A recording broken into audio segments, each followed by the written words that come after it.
So let's pull out our overdrives. So I got the Fuzz-face, the Big Muff, and the Vintage Overdrive hooked up. And it's not really fair, they're not really in the same family, but we're just going to hear them. Well, they kind of, I guess, are in the same family of pedals, but I don't know, not really. They're pretty different.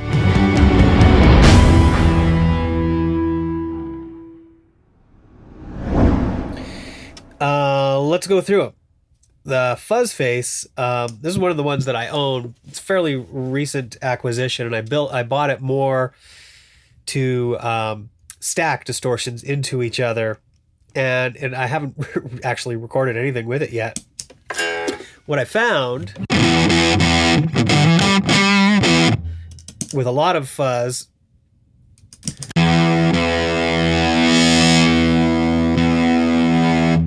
it's a pretty quiet pedal, and I'm not super impressed with that. I have to have the volume almost at full blast to be equal to the clean channel.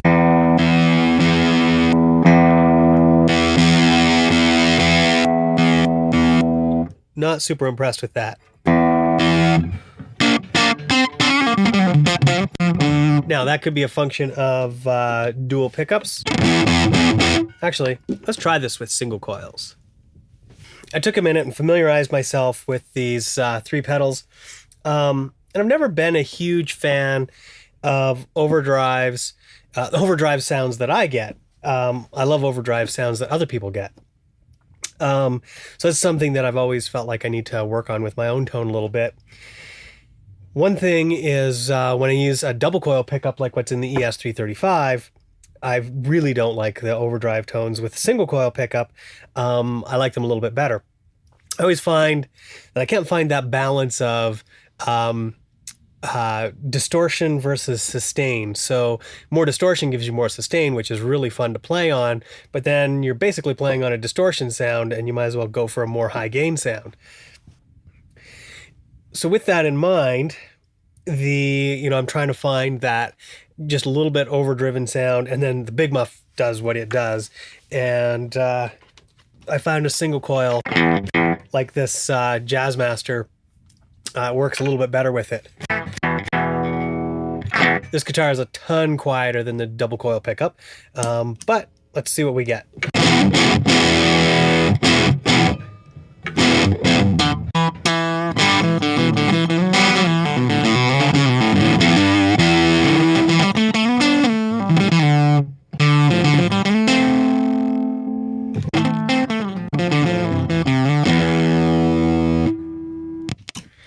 That is just sounding broken to me. This guitar does need to be set up a little bit. The low E string plays a lot louder than the other ones.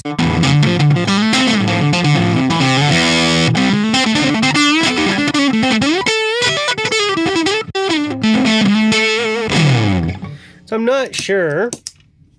I'm just not digging the Fuzz-face. I'm not sure why I bought it.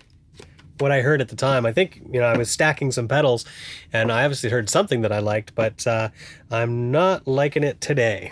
Let's hook it back up here in the chain, because it was not the chain that was breaking things, or that was making it sound awful. I think it was the pedal that was making it sound awful. This Big Muff. The thing I really like about the Big Muff pedal is, particularly when you're playing like rhythms that need to be, kind of grotesquely big, is the kind of ripping sound that you get when you first hit a chord.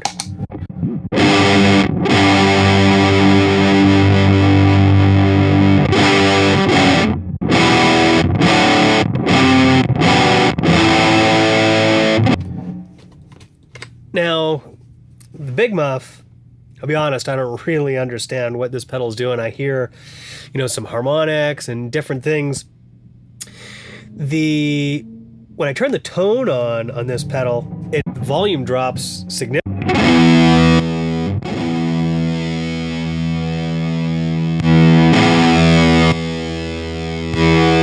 And the volume is still active when the tone knob is off. So I don't understand that. That makes no sense to me. And it did that with the double coil and the single coil.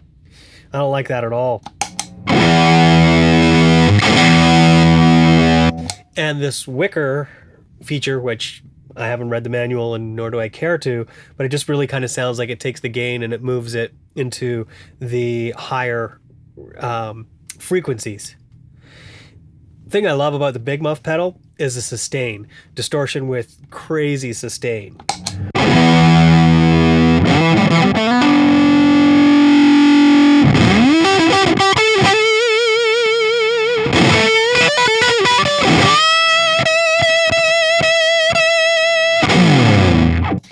The crazy thing about it, though, is that the more sustain you get, the more noise you're getting because of how it's compressing the signal. So this is a noisy pedal.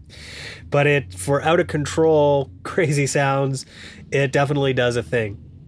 So let's do a solo along with some music with the Big Muff pedal.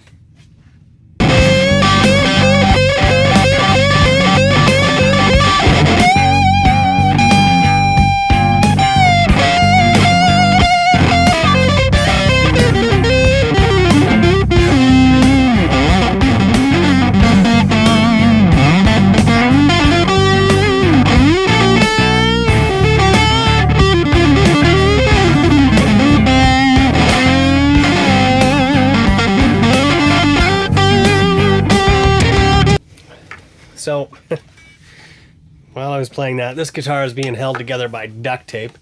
Take it in. This saddle broke. Well, the screw came out and the spring is gone. So I found the spring, but I couldn't find the screw. So, Jazzmaster is out for today. It's too bad. That was fun. It's okay. We have other guitars. Big Muff does its thing. It's a real trade-off, though, I find, with the Big Muff pedal. You either want that thing or not. It's really fun, but the noise is just brutal on it, which makes it a tough one. A lot of times I want to use it, but I don't because of that noise. Let's try this vintage Overdrive.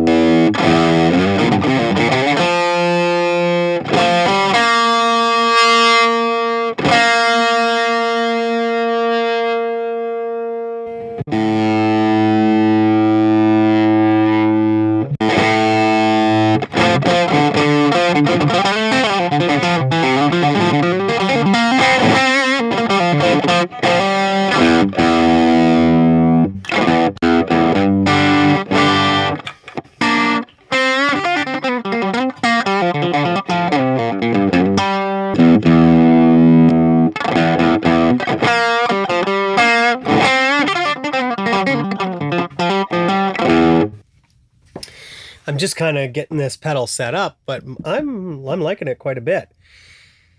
To me, what I hear is the drive function. It's like a parallel drive. The tone, not a fan of the tone knob. It's really subtle, which I don't mind, but then all of a sudden at about the 3-4 o'clock position, it like kind of snaps into the higher frequencies. It's not very even. I don't know if it's on a logarithmic curve compared to an exponential curve, something like that. It's a bit of a quiet pedal again, but I definitely can get a tone.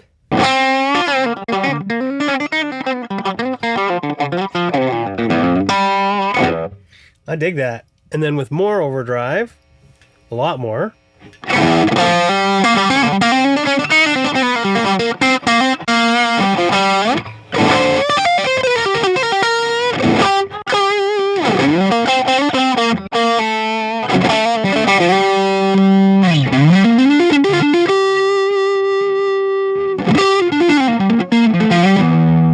Let's turn it down a little bit. Oh, the halfway point a little less.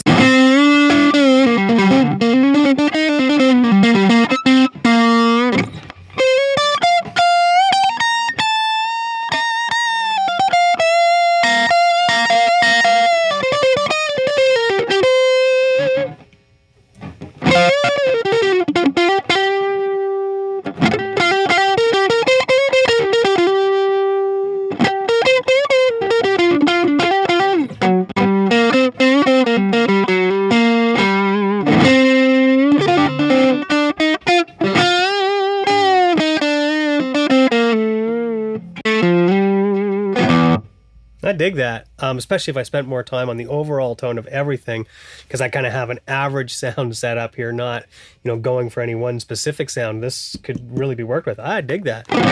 Let's play this with this blues backtrack, just slightly overdriven.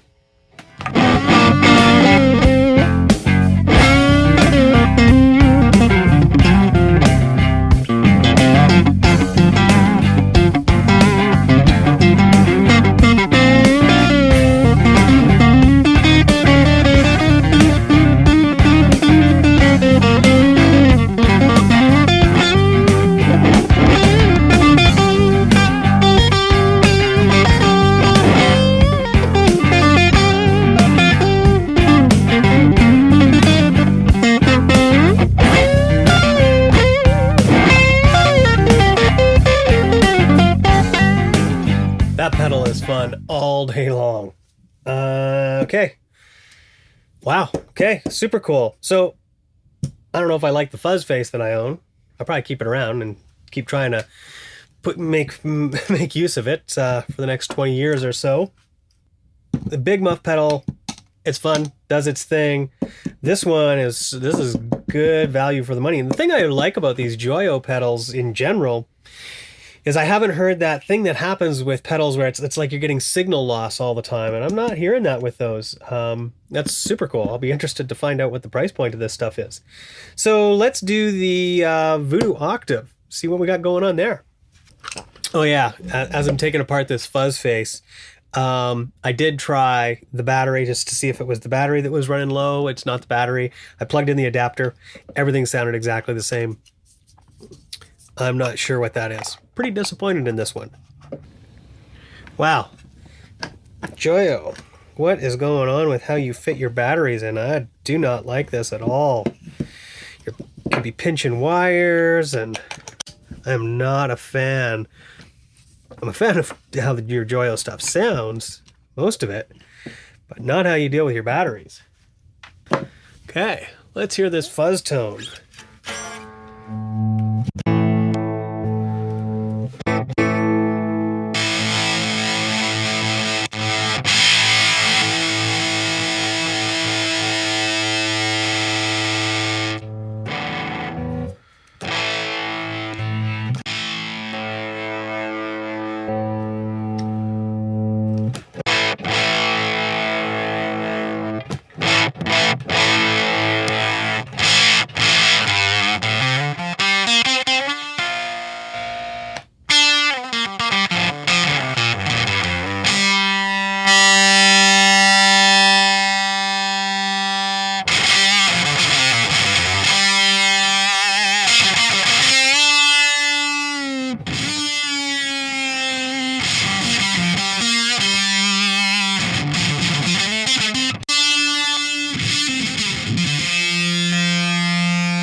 Well, I'm not exactly sure what a guy's supposed to do with that.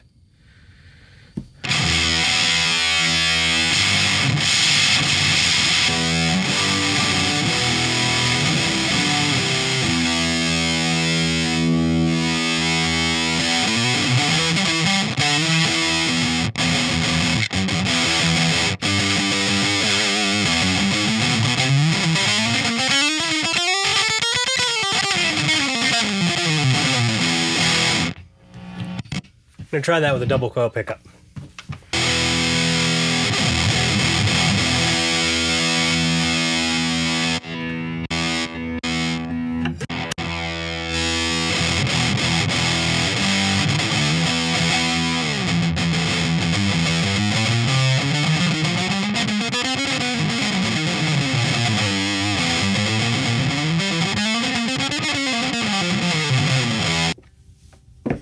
That one hurts my ears, but it's kind of cool.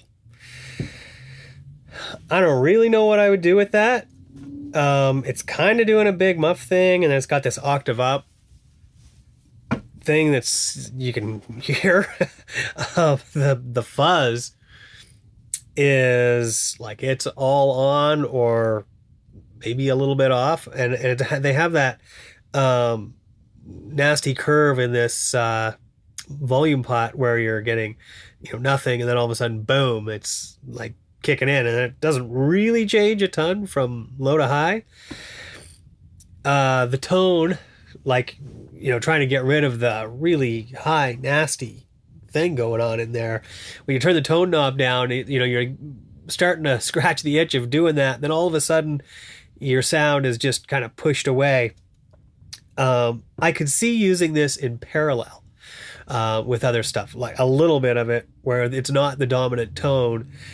Because one thing that happens when you're playing on it is it's actually really clean.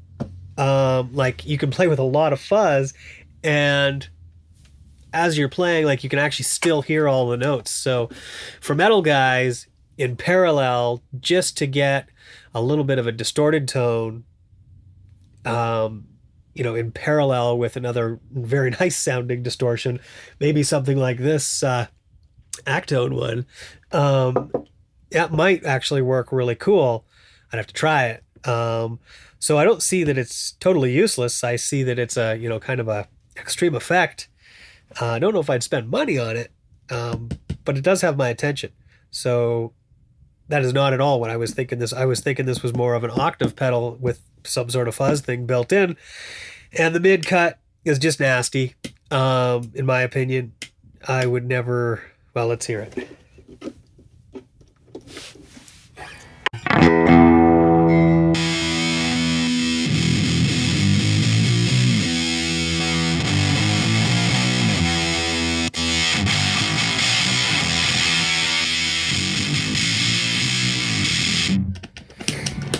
The mid-cut scooped guitar tone, if you want to neuter your guitar tone, that's the best way to do it.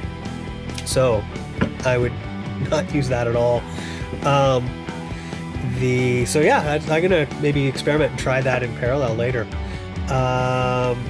Okay, so we've been through all the distortions. Got this vintage time machine from Behringer to try out. Let's see what it does.